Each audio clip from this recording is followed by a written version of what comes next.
ওই যে বলে না, মনের দরজা পেট দিয়ে শুরু। তাই এই ভ্যালেন্টাইন্স ডেতে নিজের মনের মানুষকে খুশি করতে এই রেসিপিটি একেবারে অনবদ্য। দেখে নিন কীভাবে বাড়িতেই এটি বানাবেন। প্রথমে মিক্সিং বোলে এরকম 4 টুকরো পেঁয়াজ, 4 পিস রসুন, 2টো কাঁচা লঙ্কা, একটু আদা ও টক দই দিয়ে ভালো করে পেস্ট করে নিতে হবে। আমি চিকেনের পিসগুলো এরকম সাইজেরই নিয়েছি, আপনি চাইলে এর থেকে বড় পিসও নিতে পারেন।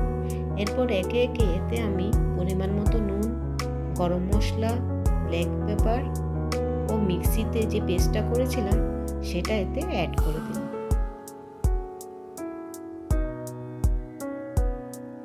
দিয়ে দিলাম একটু তেল,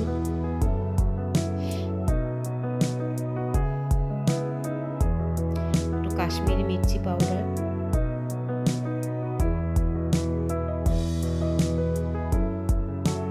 ও একটু হলুদটা না দিয়ে আপনি ফুড কালারও ইউজ করতে পারেন। তবে যেহেতু রান্নাটা বাড়িতেই তৈরি, তাই আমি এতে কোনো ফুড কালার ইউজ করছি না।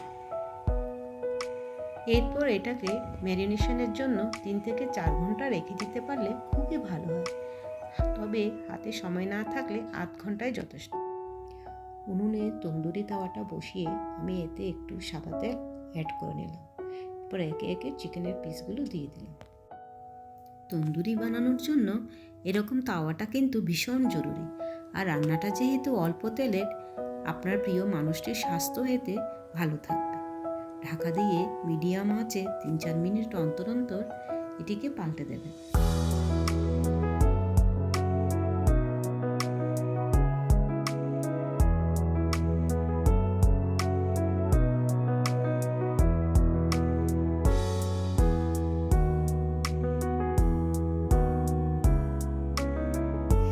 দেখুন তো কি সুন্দর দেখতে হয়েছে। ছুটির দিনে একটু চটপটা কিছু খেতে চাইলে অল্প খরচে বানিয়ে নিতে পারেন এরকম চিকেন তন্দুরি। বাচ্চাদেরও কিন্তু এই চিকেন তন্দুরি ভীষণ পছন্দের। তাই ভ্যালেন্টাইন ডে হোক বা বাচ্চার জন্মদিন, আপনার প্রিয়জনের জন্য ঘরেই বানিয়ে ফেলুন চটপট সুস্বাদু এই চিকেন তন্দুরি।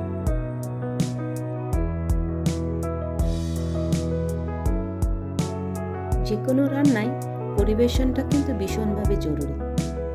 তাই এইভাবে নিজের পছন্দ মতো আপনি সাজিয়ে নিতে পারেন। আর ঘরে বাচ্চা থাকলে সঙ্গে একটু মেয়োনেজ দিয়েও পরিবেশন করতে পারেন। ভিডিওটি ভালো লাগলে অবশ্যই লাইক, শেয়ার আর সাবস্ক্রাইব করতে ভুলবেন না। সবাই ভালো থাকবেন, সুস্থ থাকবেন।